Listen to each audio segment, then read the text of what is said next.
En quoi consiste ton rôle d'animateur sportif ? Tout ce qui est autour de l'autonomie, parce que c'est pourquoi nous on travaille à l'INADEP.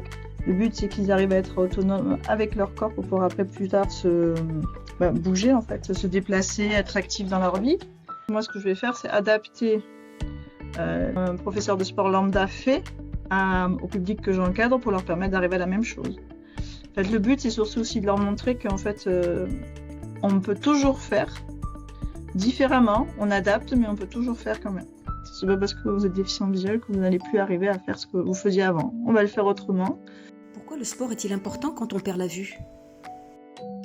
Tout ce qui est la perception de son corps dans l'espace, comment je vais pouvoir me déplacer, tout ce qui est la perception de l'espace aussi, parce que on a le corps mais on a aussi l'espace autour. Comment je me déplace en sécurité, comment je peux faire dans un espace que je connais pas non plus, parce que quand on arrive sur une activité sportive, ils ne connaissent pas forcément le lieu. Comment moi je vais les amener à apprendre à appréhender ce lieu pour qu'ils puissent derrière pratiquer l'activité en sécurité, enfin eux se sentir en sécurité. Donc ça c'est une première chose. Parce qu'on a différents niveaux de handicap avec des personnes qui ont des handicaps associés également. Donc c'est adapté encore un peu plus pour qu'ils puissent aussi pratiquer tout en étant en sécurité.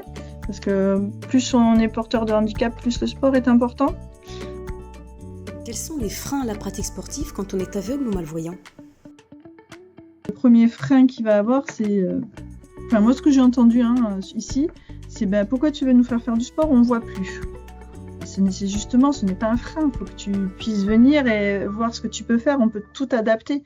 C'est pas parce qu'on est déficient visuel qu'on ne peut plus faire de sport, qu'on ne peut plus bouger, on ne peut plus vivre entre guillemets. Parce que pour moi, quand on parle du sport, le sport, ça leur permet de vivre, de sortir de chez eux, de tout ce qui est lien social, etc.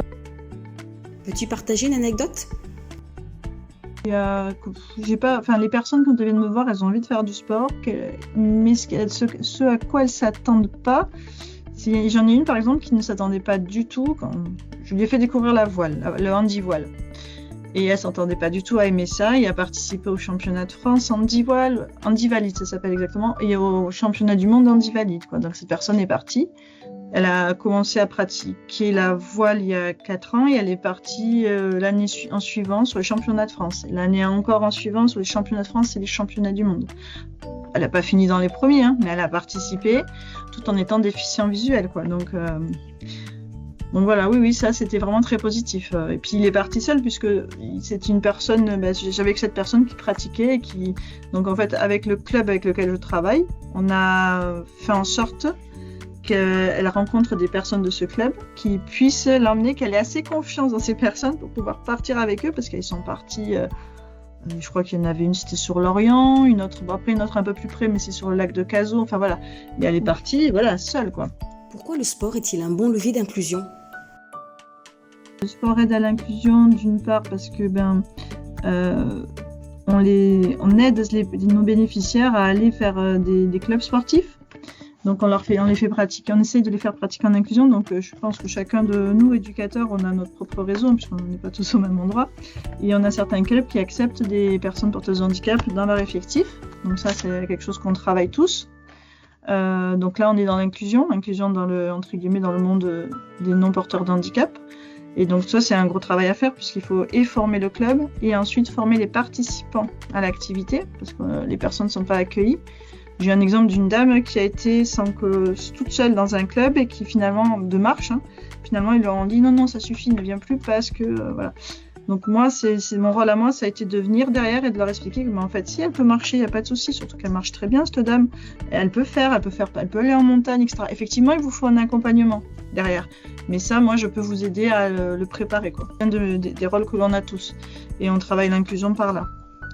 Deuxième partie pour l'inclusion, en fait, c'est le fait qu'ils puissent rencontrer d'autres personnes, partager des moments conviviaux, parce qu'en fait c'est aussi ça, le sport, c'est de partager un moment convivial autour d'une activité sportive. Et donc rompre l'isolement où ils se trouvent en général, quoi. Donc ça c'est très important aussi pour eux. Par exemple, quand on part faire de la voile, on a des petites régates et quand on a ces moments-là, ils se retrouvent entre eux, mais avec aussi un autre groupe. Donc c'est rencontrer de nouvelles personnes qui vont les encourager parce qu'ils ne savent pas. Voilà, c'est tout ça qui rentre en jeu, quoi. Ils retrouvent du lien social.